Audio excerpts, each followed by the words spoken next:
This is the 2024 Toyota Crown Platinum, and it's probably Toyota's quirkiest model to date. A replacement for the Avalon in 2023, it sits above the midsize Camry. The Crown comes off as a weird, but in a cool way, a bit like your crazy Uncle Bob. And today I'm going to take a second drive and see how good it is.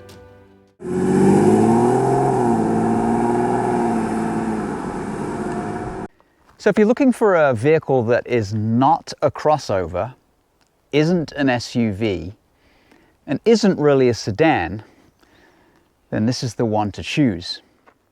So these liftback proportions and this optional two-tone paint certainly set this apart from your average boring sedan. This floating D-pillar, this unibrow taillight bar, together with this huge grille, which is completely solid, it's really weird how the car gets cooled, contributes to a very distinctive and quite different styling. So even though the Crown sits above the Camry in the Toyota pecking order, it's really not that much bigger. It's about an inch longer between the wheels. It's about an inch longer overall. The biggest difference in size is it's about 4 inches taller, supposedly to appeal to those that would like a crossover but don't want a crossover. So in this Platinum top spec edition, you get these massive 21-inch wheels. They're wearing 225/45s all around. They're Michelin Primacy all seasons. Brakes are 12.9-inch discs at the front, 12.5 discs at the rear.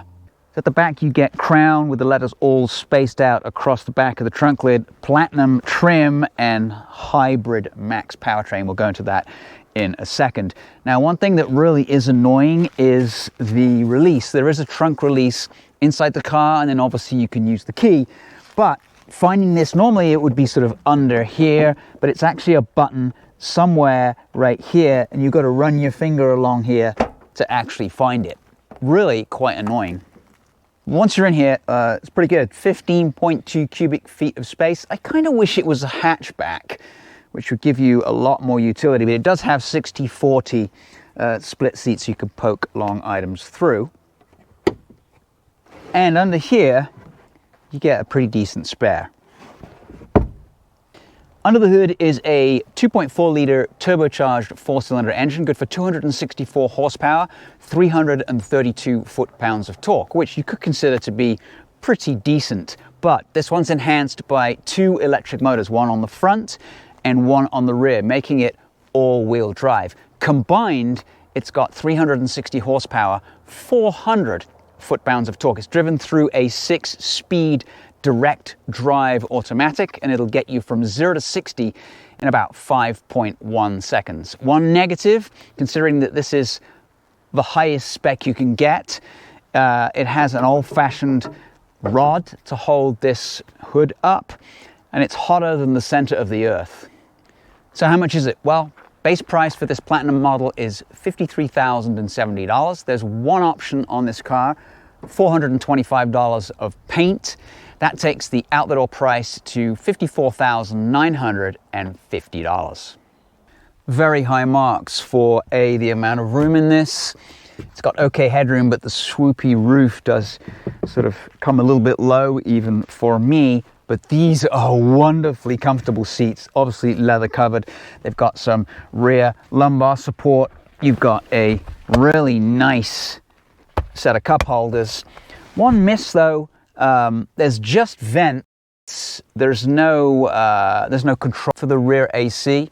Bit of a miss, but you do get 2 fast USBs as a bonus. So in the front, even more comfortable than the rear. Both seats get 8-way power, so the passenger doesn't feel gypped on anything. They're also heated and cooled. Wheel feels nice in your hand, and the quality is very, very good for a Toyota. It actually feels more like a Lexus in here. So I really like the interior. I mean, it's really well put together, as I said, like a Lexus, but I also like the shapes too. Everything looks upright, purposeful, it looks dignified, nothing super swoopy or too modern. So the Platinum trim gets you this 360-degree camera. You also get blind spot monitoring, rear cross traffic alert, front and rear parking assist with automatic braking. You also get a panoramic fixed sunroof, Apple CarPlay, Android Auto, satellite radio, and a really, really good JBL audio system. It's got a subwoofer and an amp. So this is Toyota's system. It's fast, it's easy to use. You've got climate controls at the top here. You can sync, you can turn off the heat or cool to the rear passengers. You set your music real easy. You've got some settings in here. You can set yourself up as the primary driver. It's also got navigation and a physical volume knob. And of course, these days, everyone's favorite, it's got physical climate controls and heated and cooled seats. So this is where a lot of manufacturers fail in the design of their wireless chargers. Toyota, in my opinion, has nailed it. So here's my phone. If I put it at the front, it just sort of stands up like that, and I can see, if I put directions on, I can see the turn by turn. If I put it in the back here, not only does it charge through my case, but I can also see my turn-by-turn directions as well. This is just a great, great wireless charger. Here you got a cup holder and a couple of USBs, another cup holder right behind it. Here you've got traction control off, your parking brake and hill hold, and then you've got drive modes. So you can toggle this. Drive modes are Eco, Comfort, Normal, Sport S, Sport S Plus, and Custom. If I were you, I'd stick it in Sport S. It's super comfortable in Sport S. It's the Goldilocks choice. Normal is also nice as well, but Sport S for me is the one to choose. And then the armrest here, it's kind of cool. It's got a little holder. I got the keys, got some room inside, and then it also opens from the passenger side. Toggle through here, you can put it in adaptive cruise mode. It shows you your charge, eco or power on the left, distance traveled, total time, how many miles you've got left before you run out of gas. It's a nice system. Also tells you here that you're in Sport S mode. All that's left to do is take it for a drive. Now I'm going to sort of tempt fate here.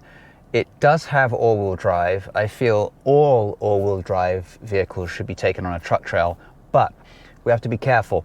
It's only got 5.8 inches of ground clearance.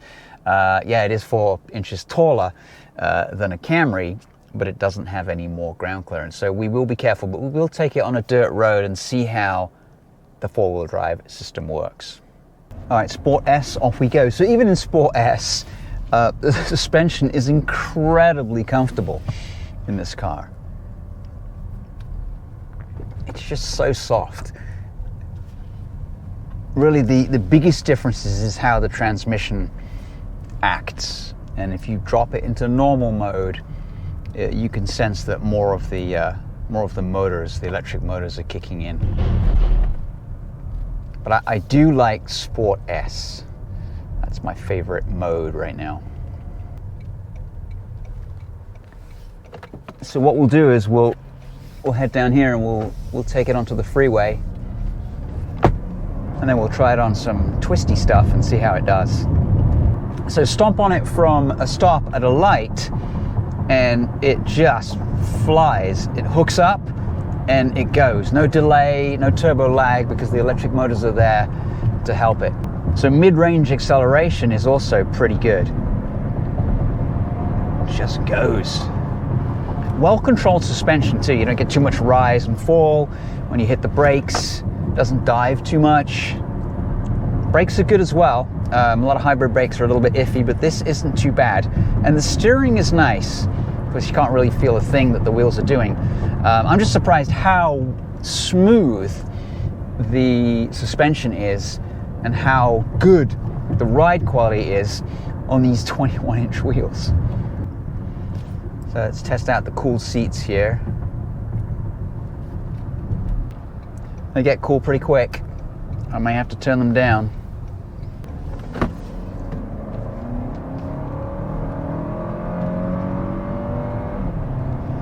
And the 4-cylinder sounds okay.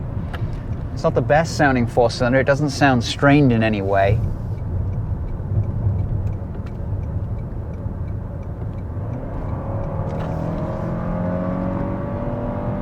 No, we're going uphill, so, but it pulls. It is not a slow vehicle.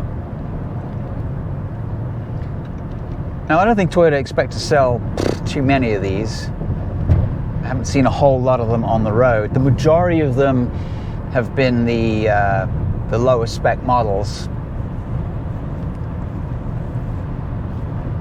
But if I was to get one, I'd want this one, because it's, man, this powertrain is just great.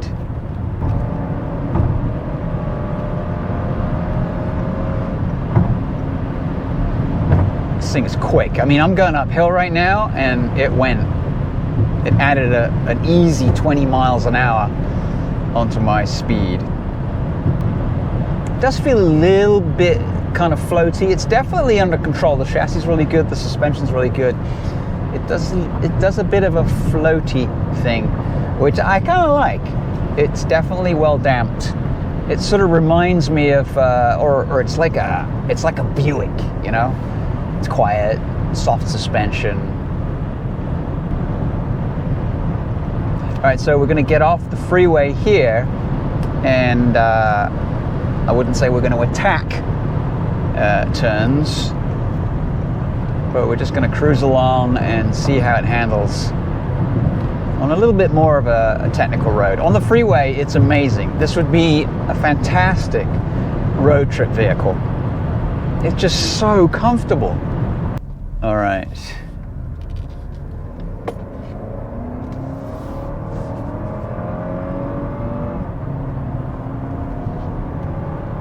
I want to say that the 6-speed direct transmission feels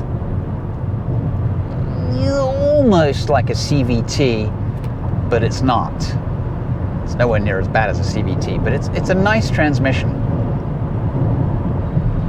And there's never any harshness or jerkiness when it transitions from electric to gas. All right, so we are giving it some beans here along this road, and it is handling surprisingly well. I'm staggered at how well this thing is carving its way through these turns. Really good composure. Yeah, it stays reasonably flat as well in the turns. Let's change settings here and put it into comfort mode. See what kind of a difference we get. Now we're in comfort mode. Steering feels a little loosey-goosey here. A little lighter on the steering. Suspension feels definitely pillowy, I think I would refer to it as. We're just coasting down this hill.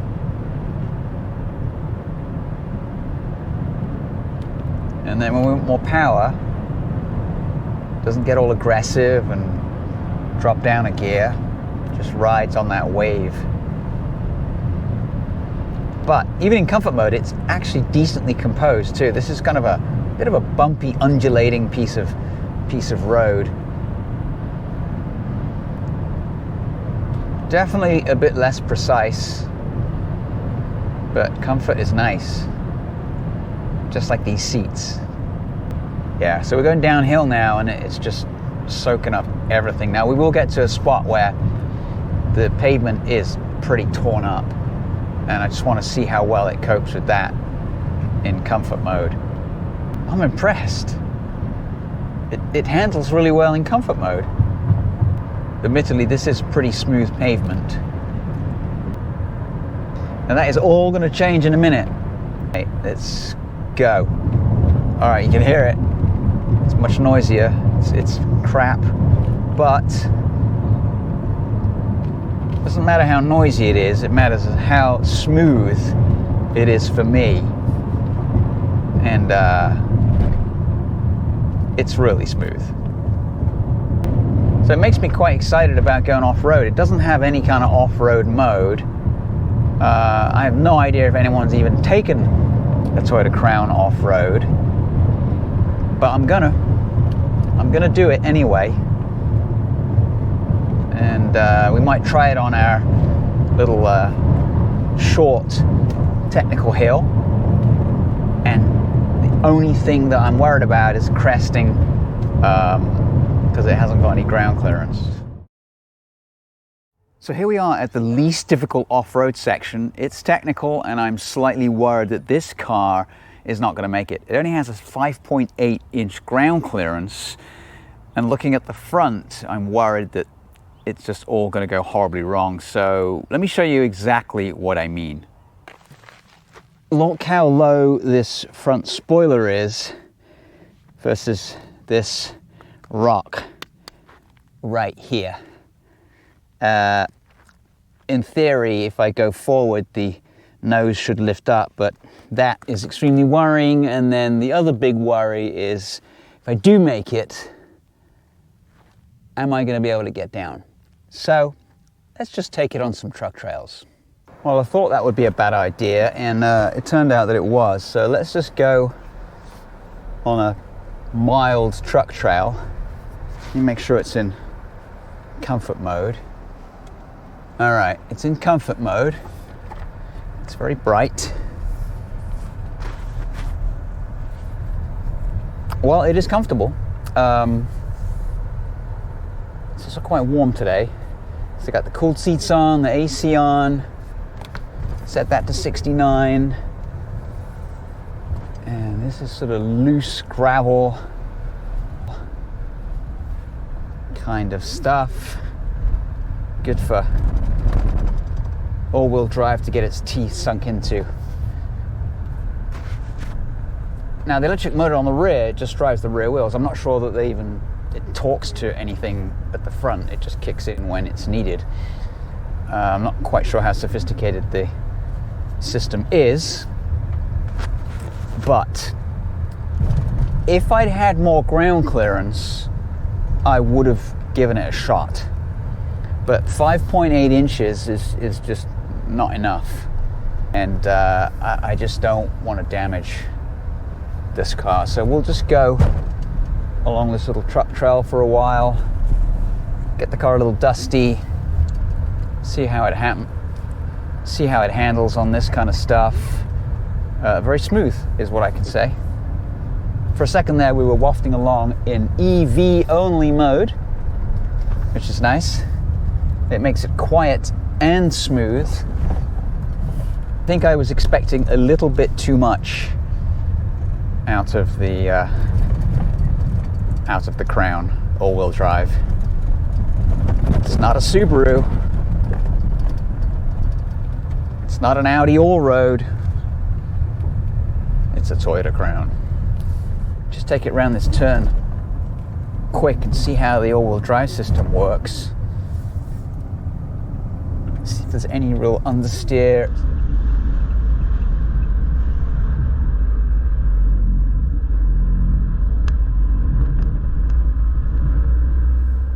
Oh, it just goes round. No understeer from the front wheels, despite that being really, really light, fine sand. It's like moon dust. So if you want to take it on a truck trail or a dirt road, you can. If you want to try a little bit of a technical incline, you can't. So what do we think? Well, the Crown is the nicest sedan that you can get with a Toyota badge. It's got panache. It's just different. Sitting in it, you feel like you're in a crossover, but you're not. People stare at you when you drive past them in it. It's certainly not a car that you're going to see every day. And I love it. It's quite luxurious. It's beautiful inside. It drives wonderfully well. It's not a canyon carver, but it is very, very, very smooth. Anyway, once again, thanks for watching. We appreciate it. Like, subscribe, and we'll catch you next time with another video.